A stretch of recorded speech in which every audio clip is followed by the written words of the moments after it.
There's, visual evidence, photographic evidence, video evidence, radar evidence, whatever the hell it is. It moves in a way that would turn a human being into jello if they're inside of it. The G-force, no one would survive. I get that question as much as almost any question. Do you think that we have aliens coming, flying around or whatever? What do you think?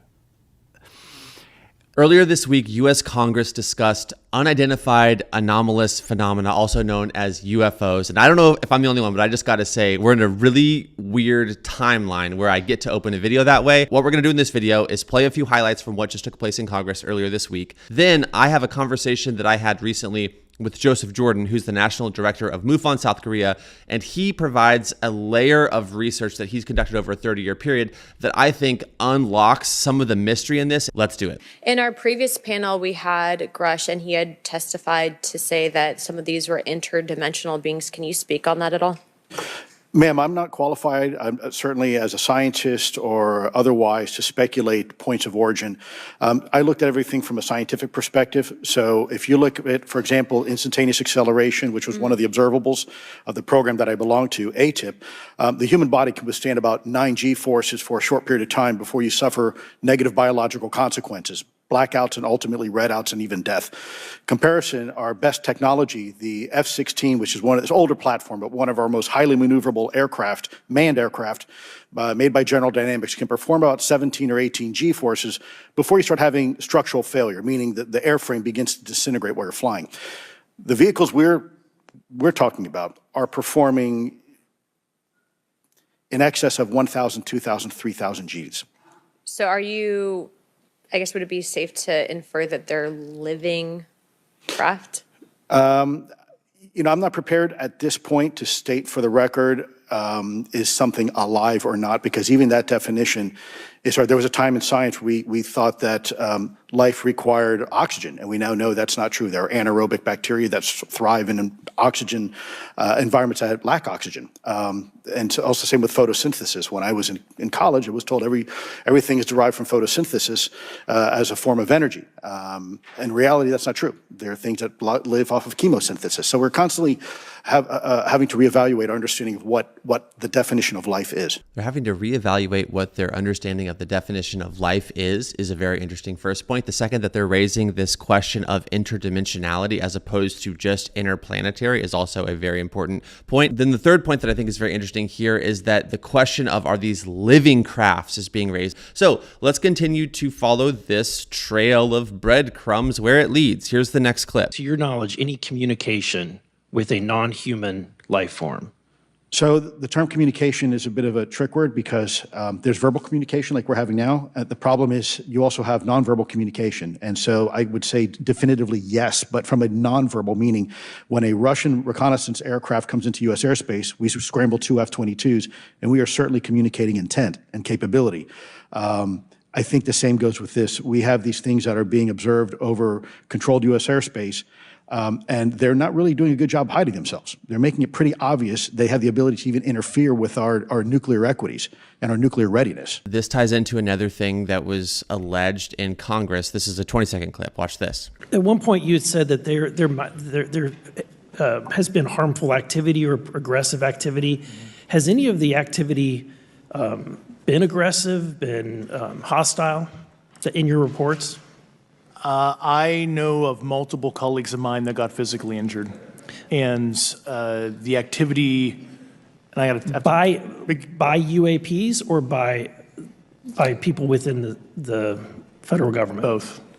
Okay, so there has been activity by alien or non-human technology and or beings that has caused harm to humans. I can't get into the specifics in an open environment, but at least the activity that I personally witnessed, and I have to be very careful here because they tell you never to acknowledge tradecraft, right? So what I personally witnessed myself and my wife was very disturbing. Very disturbing is something, it's a thread I want us to follow, like I said. Now, you might remember a few months ago, I think it was 7 months ago, when Tucker Carlson, of all people, went on the Joe Rogan Experience. And this was an observation that he made that I think is interesting. This got my mind thinking about all of this in a different capacity. And this is going to basically lead into the portion of the interview that I conducted with Joseph Jordan. So let's play this out. This is about a, I don't know, minute or so clip. I interrupt this video with an exciting announcement. We now have a website. We have merch that I designed myself, and we're offering a huge discount on the Wisdom Society. Some of you guys have been asking about the new hat. Is it available? Yes, it is. So are the shirts. So is the hoodie. But the best part is this. You get 15% off everything in the store by joining the Wisdom Society. And we're making the Wisdom Society 30% off between now and the end of the year because I really, really want you guys to join. I want to pull you over the line. I want you to be a part of this because the conversations have been amazing. The book club with special guests like Stephen Meyer has been amazing. Become a premium member today, sign up for the year, get the 30% off, and get a free Wisdom Society members mug. Go to dailydoseofwisdom.com for more details. I hope to see you guys there. Now back to the video. Okay, so the template that you're using to understand this is like science fiction, right? These are an advanced race of beings from somewhere else. But the template that every other society before us has used is a spiritual one. Mm-hmm. There is a whole world that we can't see that acts on people, a supernatural world that's acting on us all the time for good and bad. Once you discard your very, very recent assumptions, relatively speaking, about how the world works, you're like, well, that kind of seems like the obvious explanation, right? Now, a clue, a missing piece within this entire question that is so important. I just wasn't seeing anything that was actually proving that we had something that was visiting us from other worlds. It was sketchy at best. And remember, this is back in the early 90s.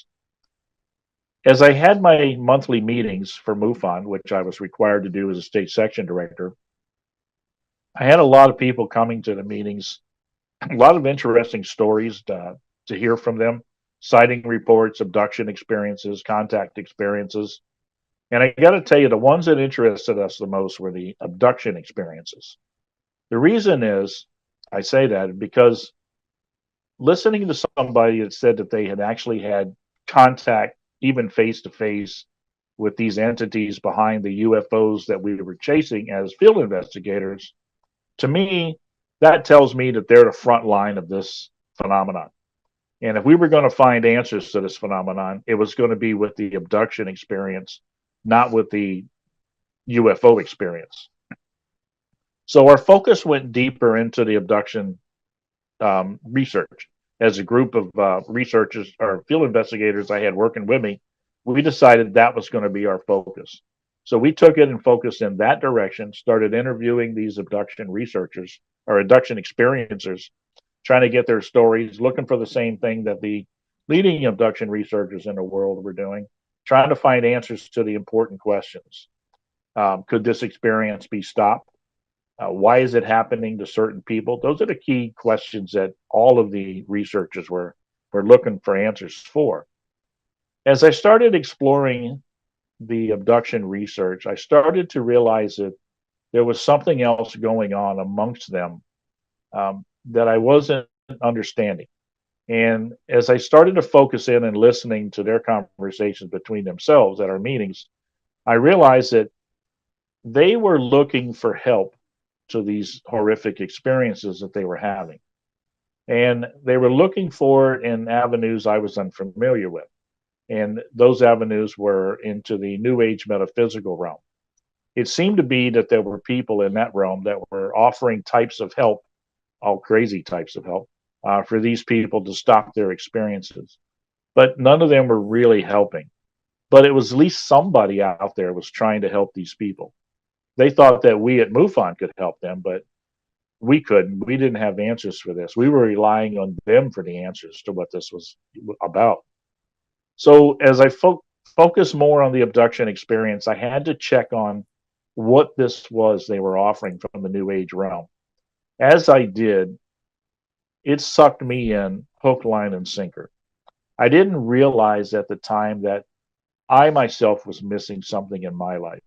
And this New Age metaphysical realm was offering something that sounded tangible, but I wasn't sure that it really was. But it was very seductive in nature. It was like I could have my spirituality, but the only difference is from Christianity or any of the other belief systems is without accountability. And to me, you know, as somebody that had come from nowhere in religion, that was an enticement, let's sort of say. I could have the best of both worlds. So as I explored the New Age metaphysical realm, um, I started opening up to other areas that I could look at this phenomenon from. So initially, when I started out, my perspective on the UFO phenomenon was as an agnostic humanist. But Mhm. here I've had an opportunity now to look at it from another perspective. And that perspective is from the New Age metaphysical realm. And it's definitely a different perspective to view things from. I spent about 4 years in that New Age metaphysical realm as a New Age practitioner myself, but I still wasn't getting answers to what this phenomenon was or answers to the two big questions. Why was this happening to certain people and could it be stopped? It was in 1996, the end of the year there. We had a very busy year between work and overtime at work and the research that we've been working on, a lot of case studies that we were doing. I was getting pretty exhausted. I had a girlfriend at the time that was helping me in this research. And what was interesting about our relationship was is here I was a new age practitioner and here she was a professing Christian. We agreed that we'd get along fine as long as we didn't talk about politics and religion, which we kept that aside. Um, but there was a one point in that year, the end of the year, when she saw that I was getting pretty exhausted, and especially with a couple cases that I had been working with. And she's pulled me aside and she says, I'm concerned about you. I'm concerned that you need protection in this realm. I don't Mm. feel that this realm is what you think it is. And I think there's something very dark here that you should protect yourself from. And you don't have that protection. And I said, sure, I do. And I pulled out my crystals and I showed her and I said, this one helps me here, this one helps me there. And she says, no, no. She says, it's something far beyond that you really need. And I said, so what are you offering here? And she grabs a Bible and she hands it to me and she says, it's in here. And I said, no, we agreed not to go there in this relationship. And she said, you tell people you're the most open minded, objective investigator out there. I said, yeah, I do. And she says, so you'll take a look at this, right? Well, I just been had. You don't tell the girlfriend, no, you're not going to look at it. So I said, all right, I give you a few minutes. Show me what you got. What was amazing was in that about 15, 20 minutes that she shared with me this gospel message from this Bible was probably one of the most profound moments in my life. I had heard the gospel message growing up as a child with my parents in church, but didn't accept it. But the way she presented it to me in that few moments opened my eyes and opened my ears. And it was just amazing to feel the relief that had come off of me in that particular moment. Something was definitely changing in me. And I realized that this was what protection that I needed. And I told her, I said, I need that protection. That is what I want. And right then and there, I gave my life to Jesus Christ in November 1996. Well, now I'm a Christian, but I'm still a UFO researcher. And at the time, I didn't understand that there might be something that was contrary to being a Christian as a UFO researcher, but I wasn't sure what it was. But I wanted to know more about being a Christian. And because I didn't know what a Christian was, actually, I knew I had done what Christians do and gave their life to Jesus Christ. But who is this Jesus? How can I know more about him? And as a researcher and an inquisitive guy, I decided to delve into that research and learn more about Christianity and the Bible. And I did. And I spent some time doing that. And it was during that time that the Lord showed me that what I've been working with in this UFO realm was not what it appeared to be. And I thought, wow, what do I do with this? Do I put this away and not do it anymore? And I talked to my fellow researchers and I said, I don't think what we're dealing with here is what we thought it was. And I think we probably shouldn't even be messing with this as Christians. And they agreed. So we decided to put this away. But I kept getting this nagging voice that would tell me, you're not done yet, And I'm going, yeah, I'm put this away. This is not good for us. And then that voice had told me, you need to take this finding back to where you came from. Take this truth back to where you came from. And I thought, I can't do that. I can't take the Bible back to this new age UFO realm. They don't believe it to be the inerrant word of God. I said, you got to give me something better than that. And that's when things really changed. We were in the middle of looking at some of the case histories that we had recorded with abduction experiences. And there was one particular one that we were looking at the time. And we had recorded this gentleman 6 months prior. And as we're sitting there watching the video again of the interview we did with him, we heard something that we didn't remember hearing as we sat there and recorded it right in front of him 6 months prior. Because what he was stating was that during this experience that he had had, an abduction type experience, a very horrific experience for him, he cries out in the middle of this experience, Jesus, Jesus, help me, or Jesus, help me. And he, in an instant, he's not in the experience anymore, and he feels like he's being slammed down on the bed. Well, we listened to that, and I looked at my partner at the time, one of my researchers that I was working with, and I said, do you remember this? And he says, I don't remember it either. And so we had to look at this real close, because if this was a true event that he's telling us, he's done something that the other leading researchers in the world are saying that's not possible. It's not possible to stop an experience. But yet this guy's telling us he just stopped an experience. And what was interesting is the way he stopped the experience. Well, I couldn't go any farther with this unless I verified that what he was telling us was a true event. Was there anything else like it out there in UFO research, abduction research?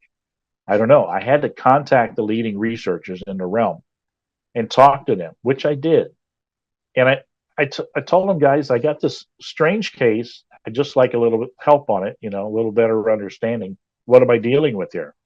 As I shared the case with these leading researchers by phone, each of them asked me after I shared it, can we go off the record? And I said, sure, we can go off the record. I said, just help me here on what I have. And they said, well, we've actually come across cases like this in our research. And I said, like what? And they said, well, we've come across cases where people have sung a Christian hymn, hummed a hymn, quoted prayer or scripture, called to Jesus, and these experiences stopped. And I said, wait a minute, all of you guys say that there's no way to stop these experiences. But now you're telling me that it is stoppable through this type of method. And they said yes. And I said, well, my next question is, why have you never shared this information? And the answer I got from most of them was, we didn't know what to make of it. That's an honest answer. They actually, something they didn't understand. But I don't know if it was their conscience or what, or feeling guilty, but they always followed it with another answer, like the first one wasn't enough. And that answer they followed with was, we were afraid to go there because it might affect our credibility in the UFO research community. And I thought, okay, now we're getting to what the problem is. So I told these guys, I said, look, I work for a living. I'm not talking at conferences, selling merchandise and everything. I don't rely on this as a way of life. I have no problem putting this information out there.